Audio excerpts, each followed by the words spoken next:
Well, thanks for the introduction. Thanks for being interested in this subject.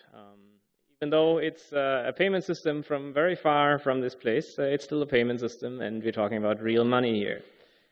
Okay, so, well, I'm doing all kinds of stuff, Linux kernel development, research in communication protocols, among them RFID, DEC, GSM systems, and so on.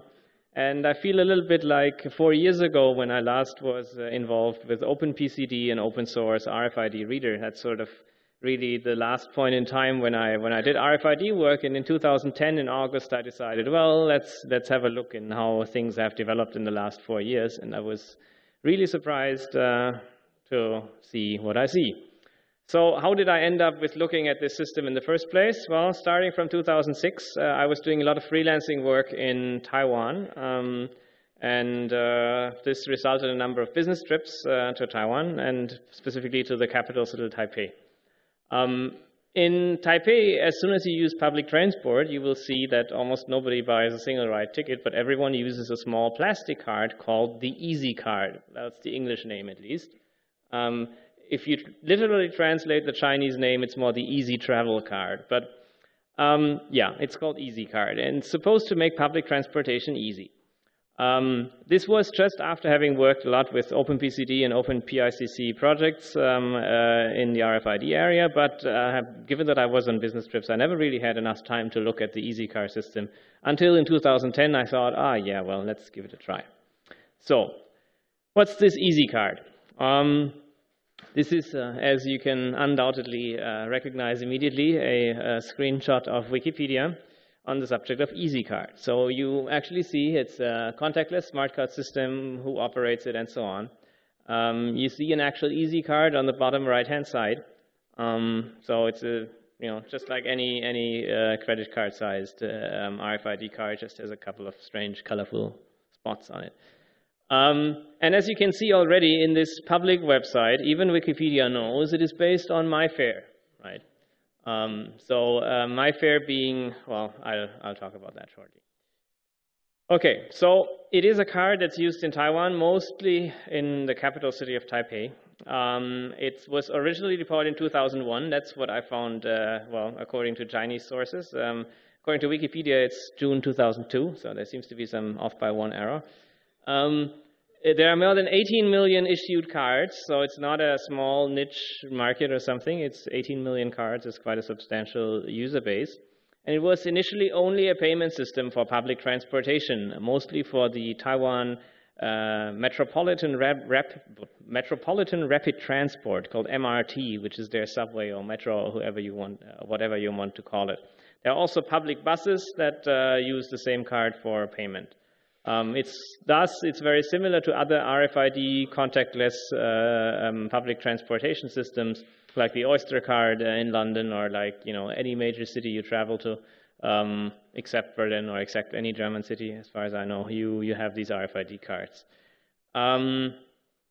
Now, if you look at the EasyCard website, you find what it's being used for. So you have the Taipei Metro, you have bus services, also a rail line uses it for payment. All the government-run parking lots, some privately owned parking lots, roadside parking meters, a mono, no, it's not a mono, it's cable car, the Maokong gondola, some riverboat services, bicycle rentals, and taxis. So that's mostly transportation that you can pay with it.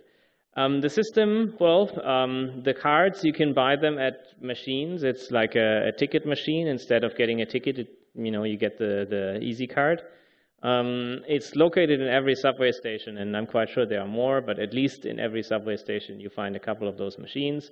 You pay 500 NT dollars, which is something like 12 euros, to give you some idea what it is. And of those 500 NT dollars, 400 NT dollars are the actual value that you can spend, and 100 NT dollars is a deposit on the actual card. The payment while obtaining the card is made in cash at that machine. Thus, since you pay with cash, there's no credit card or account number or anything linking a particular card to a particular individual. There's no connection. Which, well, you could say for privacy reasons, that's a good thing. I agree it's good, but still, it's pseudonym. It's not anonymous, it's pseudonymous, because you just don't know the association, but you still have tracking profiles of each and every individual who's traveling. But then who cares about privacy in those countries anyway? Also another feature of the system is that you can get a full refund of the account balance at any given point in time, and even the deposit of the card itself by going to a counter and, returning the card and getting the money. Adding value to the card is made by the very same machines which are located in subway stations that sell the cards. So you put in your card, you put in some bills, some banknotes, and you get back your card that has a higher value charged onto the card. Which, all in all is, very interesting. But then if you look at what can you pay with that card, a public transport ride, which in Taipei costs you something like maybe 12 to 20 NT dollars, which is, something like, a couple of cents up to 50 cents, euro cents. That's not really some, very attractive target for anyone. It's, a couple of cents here and there. Yeah, sure, but it's, the fraud potential, the public transportation company may think it's big, but I think it's not really, when fraud potential is relatively limited. It's publicly known that the EasyCard uses this NXP MyFair solution. MyFair Classic specifically has been broken in various ways before, ranging from eavesdropping attacks, recovering the keys from recording conversations, to card-only attacks where all you need is the card to recover the keys. There are so many different attacks on MyFair. I don't really want to repeat all of this here. However, one thing to remember, and I mean this talk is not about cryptographic attacks or anything like that. It's a practical, real-world attack using the tools and the cryptographic methods that have been developed before. One thing to remember is that the card itself is only one element in the security chain. So even if you see, the system uses MyFair, it must be broken. It's not that easy, right? The statement that they use the MyFair card doesn't really mean the system is broken. They could have done it in a way that it's not so, not a big fraud potential. The big question it all comes down to is there online or offline verification? All right. If the value, the amount, the balance, your account balance, if that is stored only on the card, then of course manipulating the card is a very dangerous proposition because you can manipulate the value.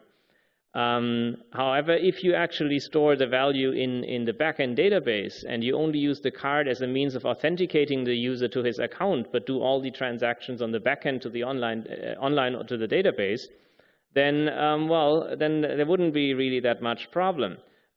Because, even if there's a cached value on the card, if you manipulate it, the next time you make a transaction, it checks the central database, and there is the real value, the real balance of your card, and it is determined that there is something wrong, and it uses the value from the backend system. So I never, as I said, I've been in Taiwan since 2006. I never really looked at the system because I thought, first of all, it's only used in public transportation, and subway stations are, there are not that many. So it's very well imaginable that they do online verification because, what Taiwan, I don't know how many subway stations Taipei has. Let's say it's 40 or 50 maybe. It's very easy to have leased lines there and access a central database. The other thing is, as I said, free rides. It's not a very, not a very big problem, I think. Now, unfortunately, you could say, in 2009, the government has created laws for, they call it stored value cards. I'm not quite sure if that's a term that's really used in English. I'm not a native speaker either. For a means of payment. Basically, they created laws so electronic cards where you can deposit some money can be used as legal payment system. Of course, the EasyCard Corporation being the only one actually having deployed such a system in Taipei, you can guess that it was specifically passed for enhancing the business of EasyCard. Now, so in early 2010, I think it was 1st April, the use of this EasyCard is extended beyond public transport. So now you can store up to 10,000 NT dollars, which is 240 euros, so not a significant amount of money, giving the local purchasing power of that money. And the card is suddenly accepted by a lot of stores, mostly the big brands, the franchises, and so on. They all suddenly accept that card as means of payment. So suddenly the incentive is much higher. You can't only get on free metro rides, but you can suddenly buy about anything that costs less than 240 euros in even the largest department stores that the town has to offer. If you again look at the website, these are the designated stores. You may not recognize many of them if you haven't been to Taiwan, but it's basically, most of the places you run into. 7-Eleven, Family Mart, OK Mart, and High Life are the 4 convenience store franchises that you find, every 100 of meters or even less, you will find one of them, and they sell about anything. So those are, tens of thousands of stores. Welcome is the largest supermarket chain in Taiwan and Hong Kong, and there is stuff like Watson's, which is a drugstore, Starbucks, everyone knows Starbucks, so coffee, so on. I can go, Pizza Hut, Domino's Pizza, and so on, and also Sogo, which is a very large Japanese department store chain that has various department stores in Taipei City. You can also get sushi, and Cold Stone is ice cream, so basically you can get anything. Okay, now the card uses a MyFair Classic system. By the way, it used to be called only MyFair, and then after some advances in security research have been made, they have retroactively renamed it to MyFair Classic. It's a 13.56 megahertz RFID system. It's magnetic coupling. It uses ISO 14443 1, 2, and 3, but it does not use ISO 14443-4, which means that up to the anti-collision level, it uses the same protocols that, for example, electronic you actually call them travel documents, electronic passports and so on use. However, the upper layer is not the same that is used with those passports.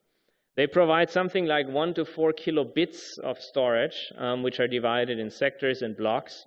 And they use a proprietary 48-bit cipher called Crypto1. Proprietary and 48-bit should ring at least 2 alarm bells. It uses a proprietary 48-bit symmetric cipher, right? There's a 3rd alarm bell. Manufacturer and customers really believed in security by obscurity. That's something that I personally never understand.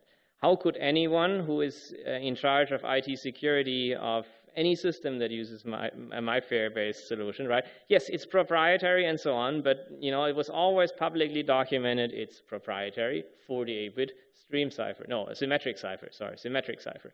And if you are in charge of IT security of any organization and you are to deploy something that affects your business, be it an access control system where that card is the only factor in authentication, or being it an electronic payment system, I don't know how anyone responsible could use such a system. So nobody should have ever used it for any application requiring any sort of security.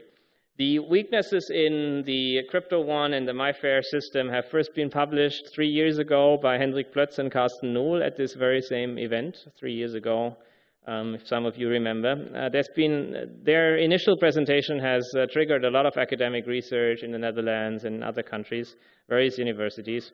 And based on their initial weaknesses and all the security and cryptographers looking into it, a number of real-world attacks have been developed from various different ways. Now, if we want to analyze the EasyCard, well, there's a couple of things we need to do. First thing is we need to find out if it is really a MyFair Classic card. I mean, it could be just that somebody heard it and put it in Wikipedia or something. And that can be very easily done by applying the compatible air interface. By the way, a 4 is missing. It's ISO 14443, not 1443. And do the anti-collision procedure and check the result values you get from there. That's very easy. You can do that using OpenPCD or any other RFID reader and so on. It's not, it's a straightforward thing. The next step, of course, is, well, you want to recover the keys. Each of the sectors on the card can have 2 different keys. That's key A and key B for 16 sectors, gives you 32 keys. many cards that you will find in the real world